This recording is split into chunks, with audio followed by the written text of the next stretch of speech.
Olá, meus amigos do canal Antiflamenguista de todo o Brasil. Você que é antiflamenguista está no lugar certo, meu amigo. Já peço aí para você se inscrever no nosso canal, deixar um like. E agora nós vamos falar aqui sobre a vitória do Vasco da Gama, exatamente. O Vasco que ganhou de 2-0 do Fluminense, fez um jogão, né? O Fluminense começou bem, mas a partir do primeiro gol o Vasco tomou conta do jogo, ampliou no segundo tempo e só controlou, né, o resultado aí até o final, garantindo mais 3 pontos aí rumo a Libertadores, né? Você aí, ó, que é antiflamenguista aí, né, peço o seu apoio, compartilha nossos vídeos, vamos ver aí o comentário, né, dos comentaristas aí do Linha de Passe, vamos ver o que eles falaram aí a respeito da vitória do Vasco da Gama. Nós sabemos que o Vasco ele tem dado uma arrancada muito grande, né, rumo à classificação na Libertadores e ainda tem a Copa do Brasil aí que ele vai disputar com o Fluminense. Vamos ouvir o que eles falaram aí, vamos ouvir. Tem dificuldade, mas ele conseguiu suportar um jogo do Fluminense que tentou ter mais a bola, controlar mais, buscar aquelas entradas, a bola circula e entra e tenta chegar no Herman Cano para finalizar.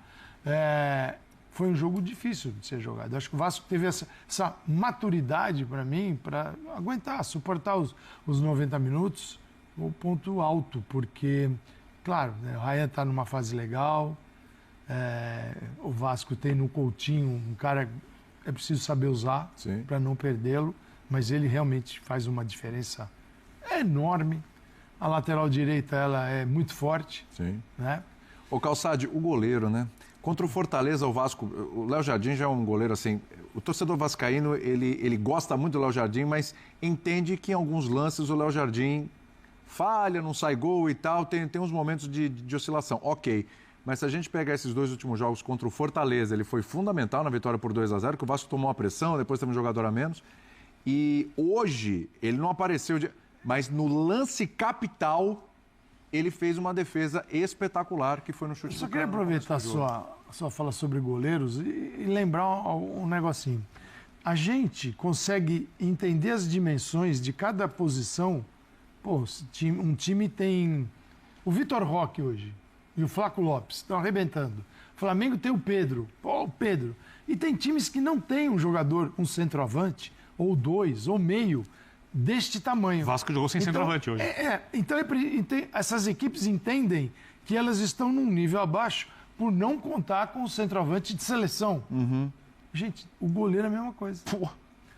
Tem goleiros de nível de internacional, pode sair e jogar em qualquer equipe europeia, das maiores, e tem goleiros que têm nota 7. Como o teu atacante tem nota 7, às vezes tem nota 5, às vezes nota 6. Porque a gente trata os goleiros aqui como se todos os goleiros fossem uma mistura de Alisson com Ederson e Tafarel. É porque a falha do goleiro, ela é mais crucial do que a falha do centroavante. Ela é a última falha. É isso. É a que mata. É isso. Só que o seu centroavante acabou de chutar a bola na lua. Mas pesa mais pro goleiro, né? E aí Porque o saiu goleiro, gol. aí a gente fala, pô, o centroavante é nota 5. Não, mas o goleiro, pô, pelo amor de Deus, tal. Cara, os goleiros também têm tamanhos e níveis. Maravilhosa a né? defesa. E essa foi uma defesaça. Mas não dá para exigir dele o nível de Copa do Mundo todo jogo. Porque, vou te falar, tinha que avançar com a bola e escolher o canto também. Porque ele não tem esse nível. Mas tudo bem.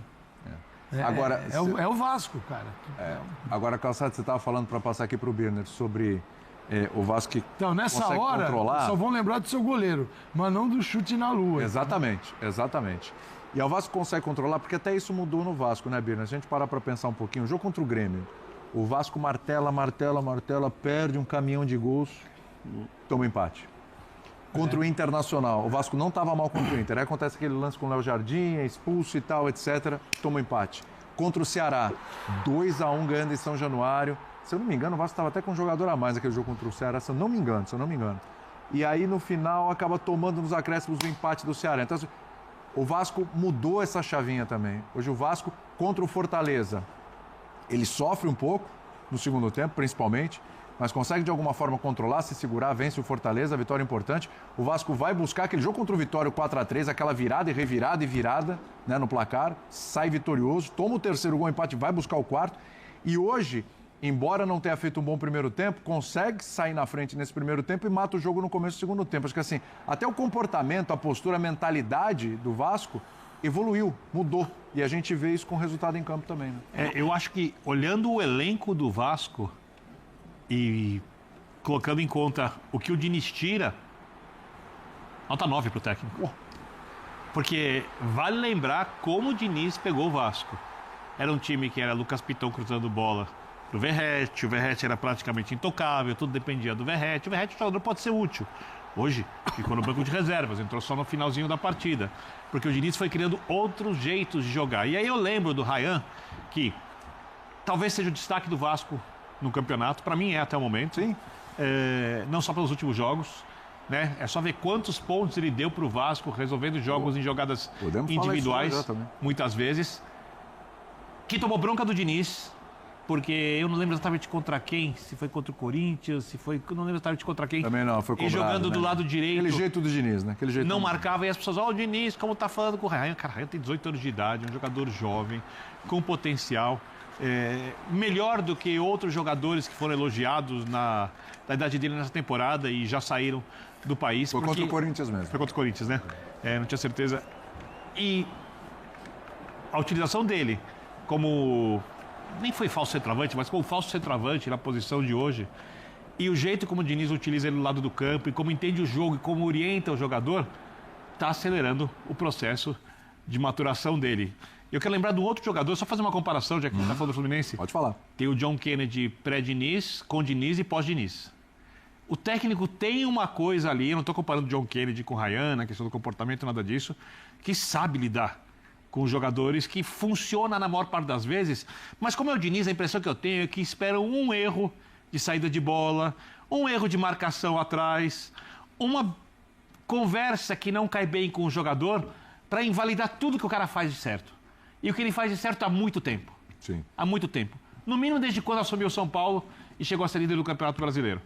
Né? Então, eu acho que essa campanha do Vasco, boa para o que o elenco oferece, para um time que corria risco do rebaixamento no início da temporada, que era o grande mais cogitado como possível rebaixado pela maioria das pessoas, passa muito pelo Diniz. Com outro técnico, o Vasco teria menos pontos. E hoje, a sorte ajudou. Já falou, desvio de bola, o jogo estava igual contra o Fluminense, mas aí como você chamou a atenção, o Vasco conseguiu lidar com as circunstâncias do jogo, às vezes não vai lidar porque o elenco tem limites, mas dentro do que o Vasco pode fazer com esse elenco, eu acho que o torcedor deve estar bem satisfeito. E a sorte do Diniz é que ele teve a passagem pelo Fluminense e o título da Libertadores. Sim. Porque, embora eu concorde com tudo que o Birner disse, e fazendo essa campanha que ele faz com o Vasco e fazendo o trabalho que ele faz com o Vasco, esses detratores estão sempre prontos para detonar o Diniz. Na hora que acabasse esse campeonato, ia ser, olha lá, mais uma vez o Diniz não consegue um título. Isso. Quer dizer, ainda que, obviamente, o Vasco em nenhum momento tenha sido candidato à conquista do Campeonato Brasileiro. Então, acho que o trabalho do técnico se mede de acordo com o que ele tem em mãos, qual é a perspectiva que você tem no momento que você assume e onde você leva o time a partir daquela perspectiva. E olhando para essa relação, evidentemente o trabalho do Diniz é positivo. Sempre lembrando, tem também a Copa do Brasil. Eu ia falar, pode ser campeão. Pode ser campeão da Copa do Brasil. Né? Tem o confronto aí justamente contra o Fluminense. Eu acho que é muito pau a pau, mas vamos lá. Claro, o Fluminense tem mais opções no elenco e tal, mas pelo que o Vasco está apresentando, o jogo de hoje é um exemplo pau a pau. E aí mata-mata é outra... Então, por isso, mata-mata é uma outra conversa. Só para não perder, fala. Teve jogo no Maracanã ontem, foi duro. Teve um jogo hoje, um clássico, e vai ter o Flamengo na quarta-feira. Opa!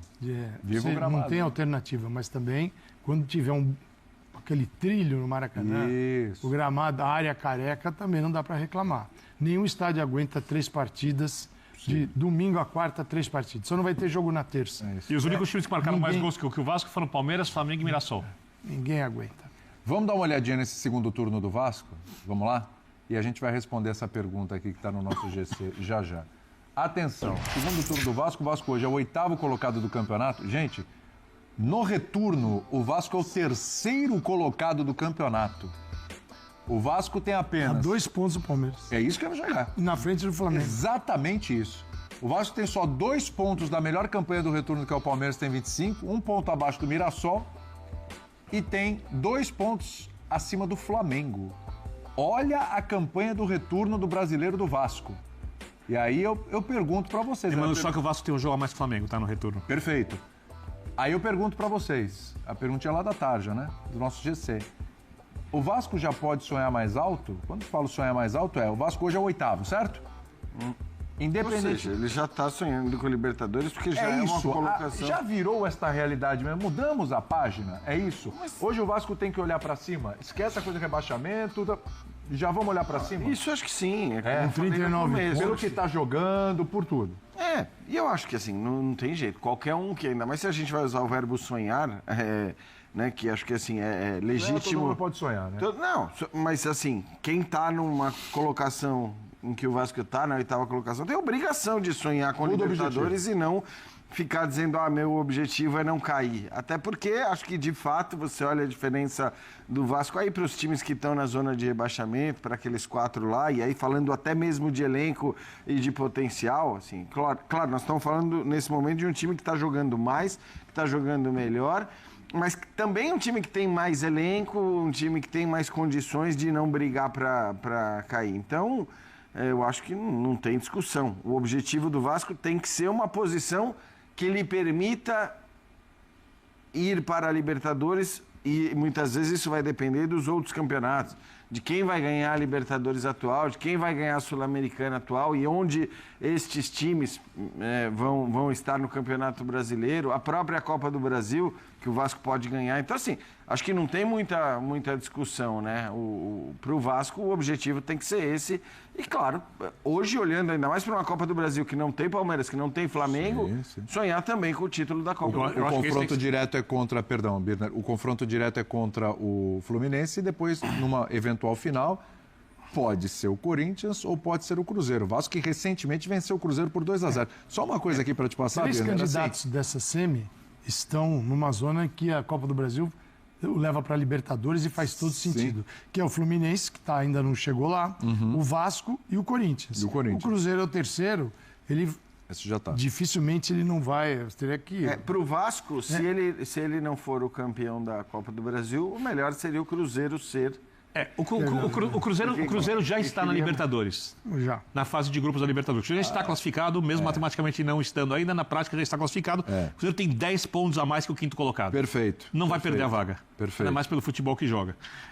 E tem o mesmo número de jogos do 5º colocado. Vamos lembrar também. Eu acho que, primeiro, o Vasco tem que se concentrar, o principal objetivo é ganhar a Copa do Brasil. Sim. E jogando partida após partida, porque... A diferença para o 6º colocado de 7 pontos é uma diferença considerável. Sim. Ele tem um jogo a mais que o Bahia, mesmo número de jogos que o Botafogo, ambos têm 46 pontos, o Vasco tem 39. É difícil ultrapassá-los, tá? Restando para o Vasco 9 partidas. Ia ser uma façanha ultrapassar. Não sei, precisa fazer uma campanha espetacular para isso. De qualquer forma, eu acho que vai jogando, vai conseguindo e vai vendo se o Bahia e o Botafogo tropeçam bastante, com o Vasco ganhando muito. Eu acho que não vai conseguir ultrapassar essas equipes. Tá? Eu acho que o Vasco briga de maneira muito realista e palpável pela 7ª posição, que provavelmente dará uma vaga na Libertadores, porque a chance de Palmeiras ou Flamengo ganhar a Libertadores é razoável para boa, sendo bem pessimista, porque a chance é enorme na prática. E o Cruzeiro, que está na 3ª colocação, o melhor time da Copa do Brasil, ou seja, abriria uma 7ª vaga, né? O Cruzeiro está 10 pontos do 5º colocado para o Botafogo. Já está classificado para a Copa do Brasil. São 10 pontos de diferença para o 5º. 5º é uma vaga, fase anterior é de grupos. Com 9 jogos pela frente. 9 jogos. 27 pontos, ele tem a diferença de 10. Então, é muito difícil que Cruzeiro e Mirassol não estejam na vaga direta para a Libertadores da América. Até porque, pelo que o Mirassol está jogando, né? É impossível. O Mirassol ainda tem alguma chance de perder essa para os times que têm 6 pontos atrás. Então tem alguma chance para Botafogo e Bahia. 6 pontos, ele tá 6 pontos e para o Bahia tem um jogo a menos, então são 3 pontos perdidos. Então tá na briga ali. Mas eu não vejo nem Botafogo nem Bahia com a consistência do Mirassol. Eu acho que não é só uma questão de matemática. É o que esses times, esse bololô aqui, que você falou, né? Tem uma leva de times ali numa oscilação de meio de tabela. O que eles estão jogando, porque assim, o Vasco não está jogando hoje menos que o São Paulo, não está jogando menos que o Bragantino, não está jogando menos que o Corinthians, não está jogando menos que o Fluminense, que foi o adversário hoje, né? Então, aí se você quiser colocar Grêmio, Ceará... Ele joga mais até o que o Inter, Santos. você pode até lá embaixo, o Inter. Claro. O Galo, você pode até lá embaixo, o Santos, você pode pegar toda essa leva aqui, o Vasco não está jogando mesmo. Ou ele está jogando a mesma coisa, ou ele está melhor do que essas equipes. Momento, situação de momento do Vasco. Os últimos 6 jogos são 4 vitórias, um empate com o Flamengo e uma derrota para o Palmeiras 3-0. O único jogo em que o Ryan não fez gols foi, obviamente, o 3-0, que o Vasco não fez gol. Porque quando o Vasco fez gol, tem gol do Ryan. E com o Palmeiras voando, né? Contra o Cruzeiro, exatamente. Jogando muito. Voando. Tá assim, contra o Cruzeiro, tem gol do Ryan. Contra o Fortaleza, tem gol do Ryan. Contra o Vitória, tem 2 gols do Ryan. Contra o Flamengo, gol de empate, gol do Ryan. Hoje, gol do Ryan. Enfim, com o Coutinho atuando bem, goleiro firme, laterais... Os reforços também ajudaram muito. Quer dizer, me parece que o melhor momento desses times aqui é o do Vasco. De bola, não é e só a sensação. classificação São de baixo, você está falando. A questão é que ele tem que, muito provavelmente, ganhar uma posição, como o Birner falou, porque... Quando eu falo desse de baixo, Porque, assim, sustentar sua posição para olhar para cima. A gente entendeu? sempre fala que podem chegar a 9, mas neste ano não dá para chegar aos 9 primeiros colocados do Brasileiro, porque o Atlético pode muito bem ser campeão da Sul-Americana, mas dificilmente vai estar entre os 8 primeiros colocados. Muito Portanto, difícil. 9 vagas no Brasileiro, quer dizer, 9 vagas que eu digo, né? Os 9 primeiros colocados indo a competições sul-americanas não me parece provável justamente por causa do Atlético, que é o único candidato brasileiro na Sul-Americana. Mas sim, o Cruzeiro tem boas chances de ser o campeão da Copa do Brasil. Para muita gente é inclusive o favorito para isso. E como o Birner já disse, Flamengo ou Palmeiras, um dos dois ganhar a Libertadores, também a chance é até maior que isso aconteça. Então, você pode ter as 8 primeiras colocações. Ou seja, pode acontecer do Vasco não precisar ganhar posição para ter uma vaga, né, na próxima Libertadores. Mas, evidentemente, ganhando uma posição, a chance aumenta e aumenta demais. Dá pra pensar nessa possibilidade de disputar uma vaga direta sendo campeão, a outra aí para fase de grupos prévia, e a gente já viu o que aconteceu com algumas equipes, é melhor não ir. A outra é a pontuação do Vasco hoje, dá ao Diniz a possibilidade de ir tranquilão para o pós-brasileirão, para jogar a Copa do Brasil. E até nas últimas rodadas tomar todo o cuidado do mundo com o Coutinho para poder ter um time para decidir. E não um time morto para jogar. Porque assim, se você está ali sofrendo na reta final do Brasileiro, você leva tudo isso para a Copa do Brasil. Sim. E assim, acredito que o Vasco vai conseguir manejar bem para ter essa o coisa Coutinho numa boa situação. Da Copa do Brasil no final ajuda nesse planejamento, né? Até porque também, né, já vai se saber a Libertadores, você já tem as coisas, você já vai saber. Bom, a Sul-Americana. A vaga, Qual é a posição e que distância você está da posição do brasileiro que pode te dar uma vaga na Libertadores? Então, essa administração fica bem mais fácil com a mudança de ele pode datas. chegar sim com uma vaga de fase, uma vaga na uma vaga garantida. Disputar fase de grupos. Aí da fase de grupos e com a possibilidade de ganhar uma vaga direta. Então, o melhor dos mundos. Já tenho a vaga e vou tentar lutar por uma vaga sem complicações, porque essa fase prévia com o Brasileirão começando antes, é com dramático, o estadual. é dramático. E vamos ver como é que vão ficar os estaduais também, porque com o Brasileirão junto, o que acontecia? O estadual era tudo que existia no início do ano. E a rivalidade local dava para o estadual uma importância que ele não tem. Importância Agora, atenção, que ele não mundo. tinha, a ponto da galera poupar na Libertadores para disputar estadual. Com o Brasileirão rolando e o Brasileirão começando antes, Não dá mais pra brincar. Vamos ver como eles vão andar por esse Atuar. estadual. Pode ser um tiro no pé e as federações falarem de jeito nenhum, não faça mais isso não. Você falou de briga por vaga, nessa semana começa a briga por uma vaga na final da Libertadores da América. Tem o Flamengo na quarta-feira contra o Racing, joga em casa, o Palmeiras na quinta-feira contra a LDU em Quito. E aí, você concorda com o que eles falaram? Deixa a sua opinião aí. O que você achou do jogo? Você que é vascaíno aí. E você também que é torcedor dos outros times. Aqui a gente só não aceita flamenguista. Aqui é o canal anti-flamenguista. Porque eu já tô de saco cheio, já tô enjoado já dessa torcida aí que só diz que o time dele é melhor, né? Contra a roubalheira é sempre contra o time deles, né? Nunca é eles que roubam. Um abraço!